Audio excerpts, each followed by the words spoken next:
Assalamualaikum warahmatullahi wabarakatuh.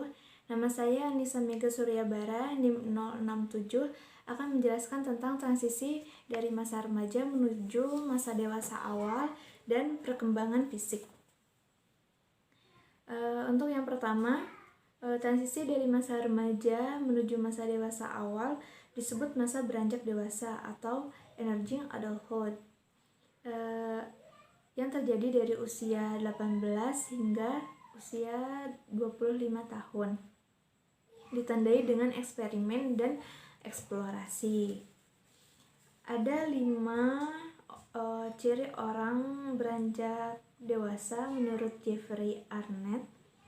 Yang pertama itu eksplorasi identitas, yaitu relasi romantis dan pekerjaan. Kemudian yang kedua itu ketidakstabilan, meliputi perubahan tempat tinggal, pendidikan, dan juga pekerjaan.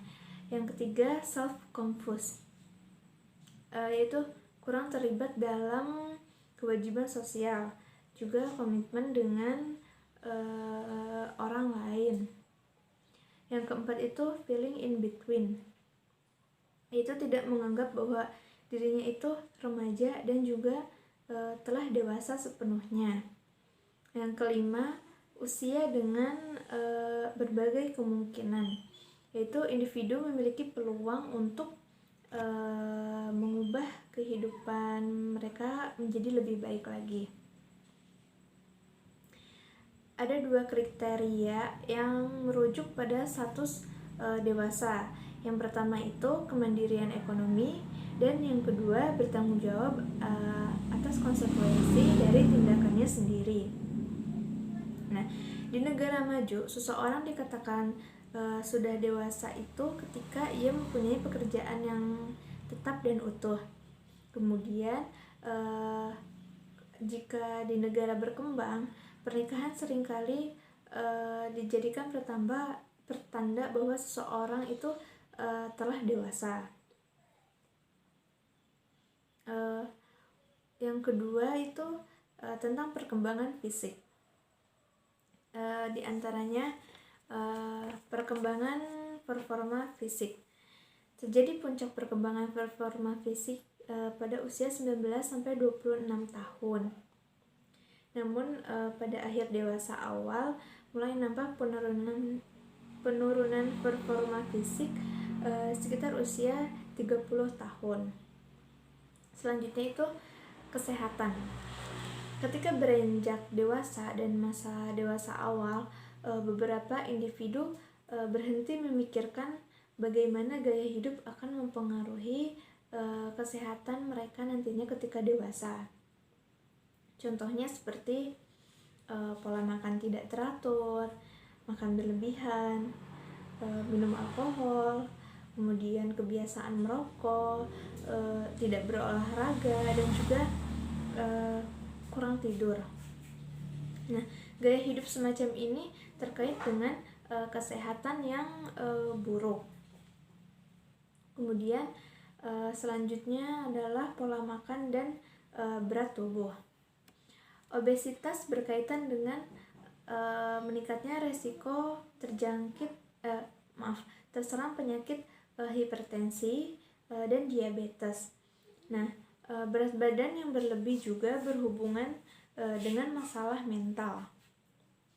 Beberapa faktor yang mempengaruhi obesitas diantaranya yaitu hereditas, leptin, kemudian set point dan metabolisme, faktor-faktor lingkungan, dan juga gender.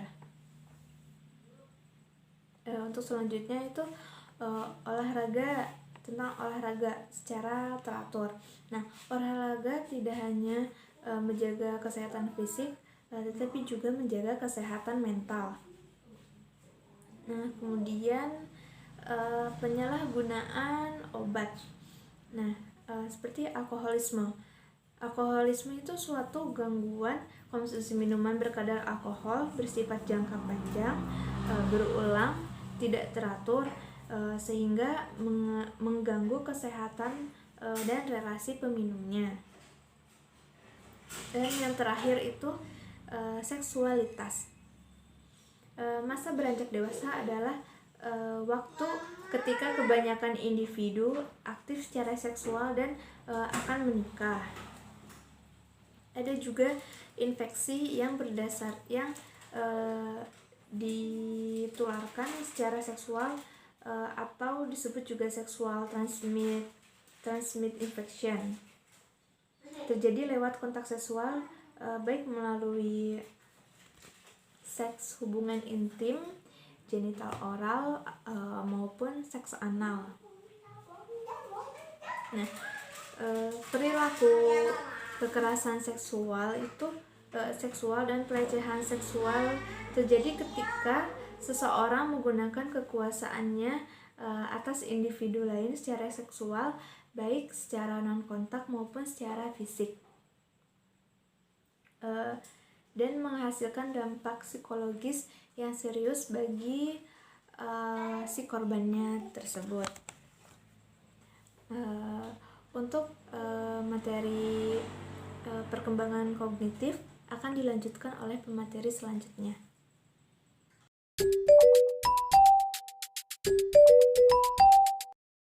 Perkenalkan, saya Hilma Azana, NIM 089.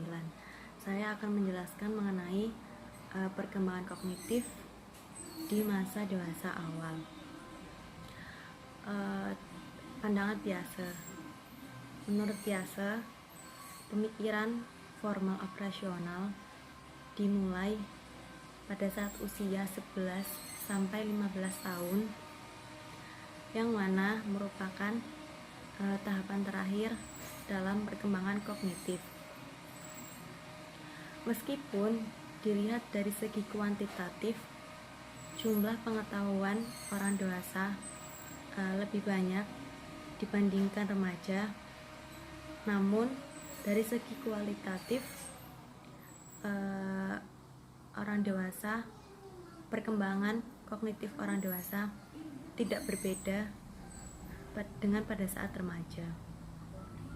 Piaget juga berpendapat bahwa penambahan pengetahuan pada masa dewasa secara khusus terjadi dalam bidang-bidang tertentu. Beberapa ahli juga berpendapat bahwa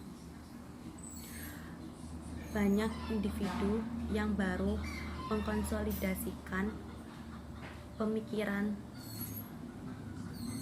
operasional formalnya ketika pada masa dewasa muda. Yang kedua yaitu berpikir realistis dan pragmatis. Menurut ahli perkembangan, seorang individu pada masa dewasa awal ketika mulai beranjak menuju dunia kerja, cara berpikir mereka pun berubah. Salah satu tandanya yaitu mereka mulai menghadapi paksaan realitas yang disebabkan oleh pekerjaan. Lalu idealisme mereka menurun. Perspektif lain mengatakan orang dewasa cenderung tidak mencapai berpikir ilmiah yang terdapat pada tahap operasional formal. Di sisi lain, pengetahuan intelektual orang dewasa melampaui seorang remaja. Pada masa dewasa awal, individu seringkali beralih dari mendapatkan pengetahuan menjadi mengaplikasikan pengetahuan. Ketika individu berusaha untuk mendapatkan karir jangka panjang dan berusaha mencapai kesuksesan dalam pekerjaannya. Yang ketiga yaitu pemikiran reflektif dan relativistik. Menurut William Perry, remaja seringkali memandang dunia dalam polaritas, baik atau buruk, benar atau salah, dan lain-lain. Ketika seorang individu mulai beranjak dewasa, secara bertahap mereka mulai meninggalkan tipe pemikiran yang absolut ini. Mereka mulai menyadari berbagai pendapat dan perspektif orang lain. Pemikiran absolut, dualistik, pemikiran awal dari pemikiran reflektif, relativistik, pemikiran orang dewasa.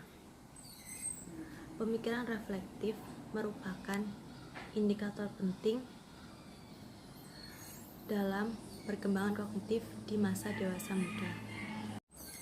Aspek penting perkembangan kognitif meliputi menentukan pandangan khusus mengenai dunia, memahami pandangan dunia yang bersifat subjektif, yang terakhir memahami pandangan dunia yang berbeda-beda. Level pendidikan yang dicapai seorang individu yang beranjak dewasa secara khusus menentukan bagaimana seorang individu tersebut memaksimalkan potensi berpikir mereka. Selanjutnya yaitu tahapan postformal. Sejumlah ahli perkembangan mengusulkan adanya tahapan kognitif yang kelima, pemikiran postformal. Pemikiran postformal melibatkan pemahaman bahwa sebuah jawaban yang benar menuntut pemikiran reflektif dan dapat bervariasi dari situasi satu ke situasi yang lain. Para peneliti juga menemukan orang dewasa cenderung menggunakan pemikiran postformal ini dibandingkan remaja. Namun, gagasan ini masih bersifat kontroversial. Yang kelima yaitu kreativitas. Puncak kreativitas diraih di masa dewasa, seringkali pada usia 40-an, setelah itu mengalami kemunduran. Perkiraan mengenai mundurnya daya kreativitas seiring dengan bertambahnya usia. Perlu adanya pertimbangan-pertimbangan yang berkaitan dengan aspek-aspek yang bersangkutan. Terakhir yaitu karir dan pekerjaan. William Damon berpendapat bahwa terlalu sering bermain-main saat remaja dan tidak mempunyai tujuan jelas pada saat sekolah dan kuliah memberi resiko untuk tidak menemukan potensi diri dan tidak menemukan tujuan hidup yang bisa memberi kita energi. Pekerjaan mendefinisikan secara mendasar sangat mempengaruhi kondisi finansial, kondisi rumah, cara meluangkan waktu, lokasi rumah, sahabat-sahabat, dan kesehatan. Terakhir yaitu karir dan pekerjaan. William Damon berpendapat bahwa terlalu sering bermain-main saat remaja dan tidak mempunyai tujuan jelas pada saat sekolah dan kuliah memberi resiko untuk tidak menemukan potensi diri dan tidak menemukan tujuan hidup yang bisa memberi kita energi. Pekerjaan mendefinisikan secara mendasar sangat mempengaruhi kondisi finansial, kondisi rumah, cara meluangkan waktu, lokasi rumah, sahabat-sahabat, dan kesehatan. Beberapa orang memperoleh identitasnya melalui pekerjaan. Pekerjaan juga menciptakan sebuah struktur dan ritme dalam hidup seseorang yang seringkali hilang jika pada saat individu tersebut tidak bekerja dalam periode waktu tertentu. Ada banyak individu yang mengalami stres emosi dan rendah diri karena tidak mau bekerja. Bekerja sambil kuliah dapat memberikan efek positif sekaligus negatif. Pengangguran dapat mengakibatkan stres, terlepas dari apakah kehilangan pekerjaan itu bersifat sementara, siklikal, ataupun permanen. Para peneliti menemukan bahwa pengangguran berkaitan dengan masalah-masalah fisik, masalah-masalah mental, kesulitan perkawinan, dan pembunuhan. Stres yang sering muncul juga bukan hanya disebabkan karena kehilangan penghasilan atau kesulitan finansial, namun juga disebabkan karena kehilangan harga diri. Terima kasih.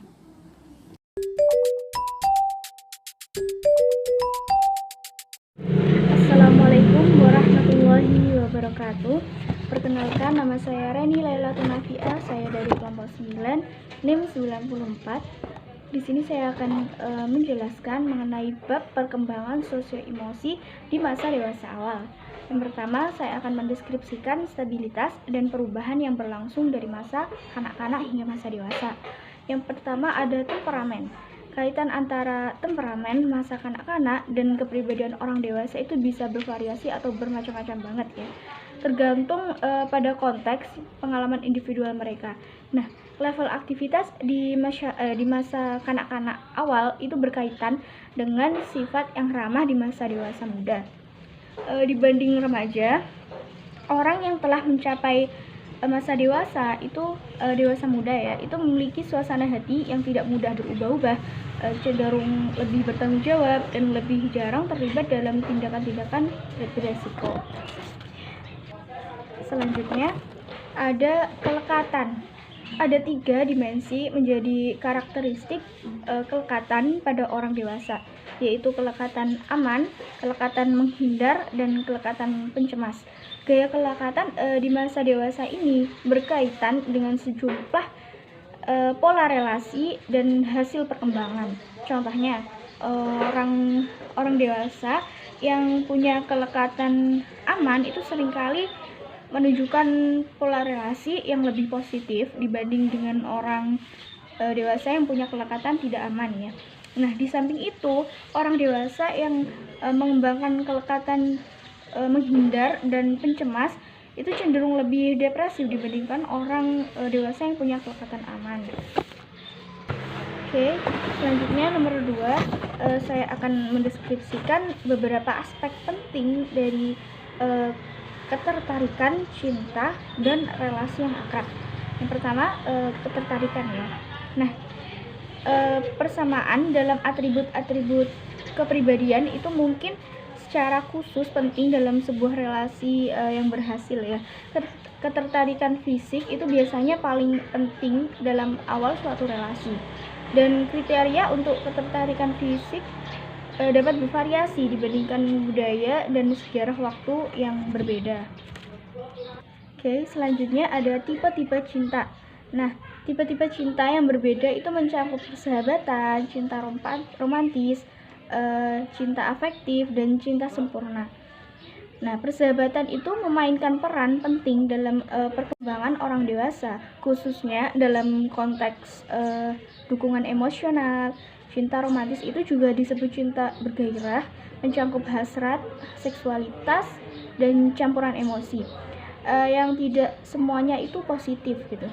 Nah, kalau cinta afektif itu juga disebut cinta karena kedekatan ya. Biasanya menjadi lebih penting itu ketika relasi semakin matang. Oke, selanjutnya ada berakhirnya percintaan. Nah, berakhirnya relasi akrab ini dapat menjadi sebuah peristiwa yang traumatis ya. Namun pada beberapa individu itu pengalaman ini dapat menimbulkan kebahagiaan dan menjadi perkembangan pribadi baginya. Nah, bagi sebagian besar individu, berakhirnya percintaan itu menyakitkan dan melibatkan emosi yang intens. Oke, selanjutnya yang ketiga, saya akan menjelaskan karakteristik gaya hidup orang dewasa. Nah, yang pertama ada orang dewasa yang hidup sendiri. Nah, saat ini gaya hidup sendirian itu telah menjadi gaya hidup yang semakin banyak itu dijumpai ya. Salah satu keuntungan dari hidup sendiri itu adalah adanya otonom.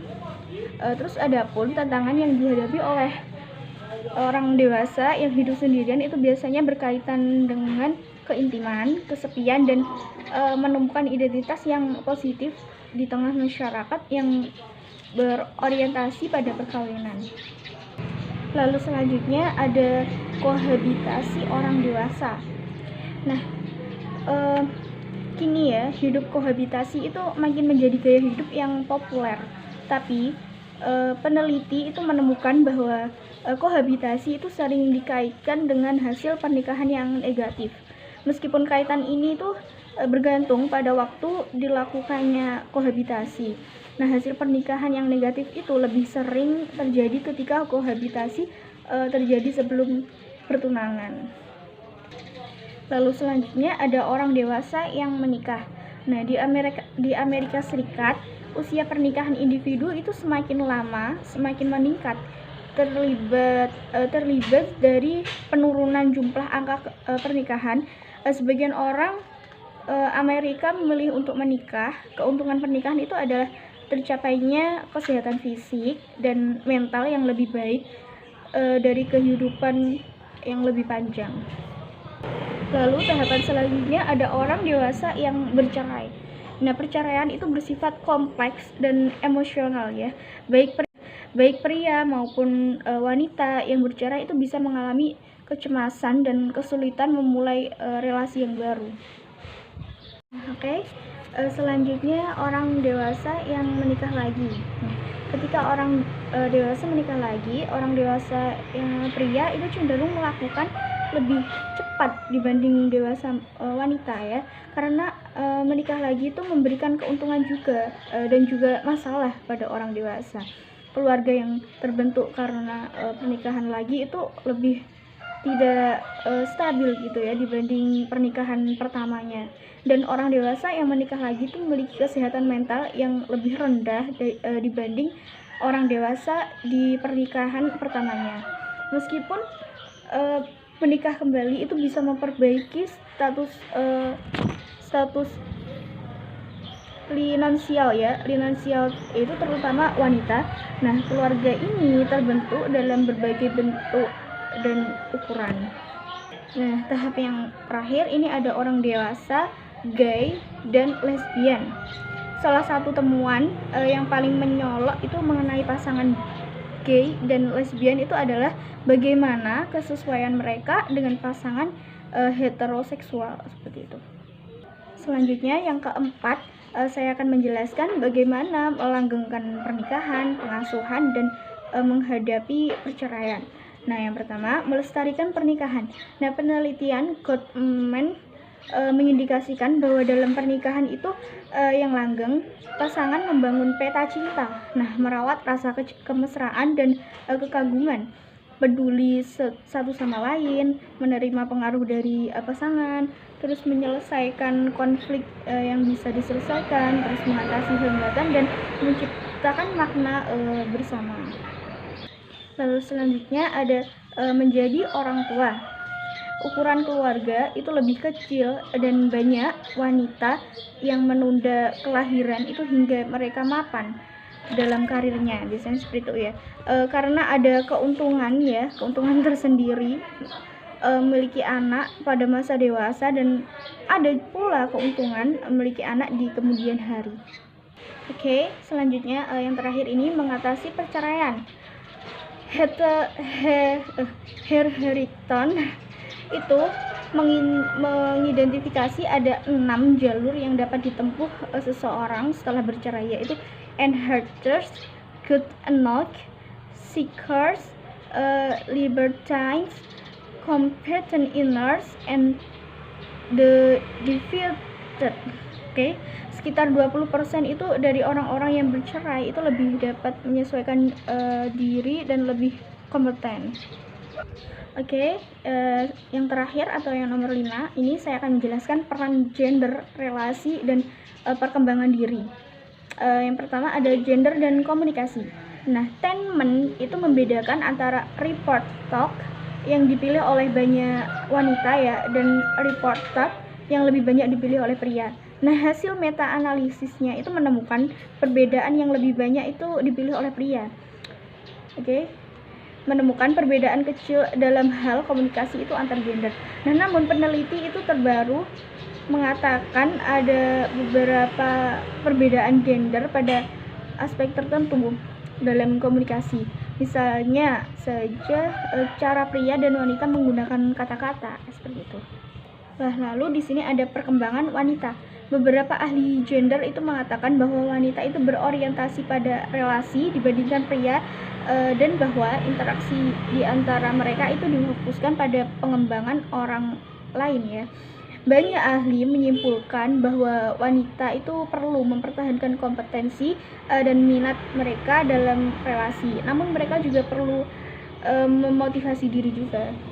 Dan ini nomor terakhir dan tahapan terakhir juga tentang perkembangan pria. Peran tradisional pria itu mengandung cukup banyak tekanan hidup yang dapat merugikan kesehariannya. Peran tersebut juga dapat menghambat minat dalam relasi. Nah, relasi setara dengan wanita serta koneksi emosi yang positif dengan pria lain. Mungkin itu saja yang bisa saya sampaikan.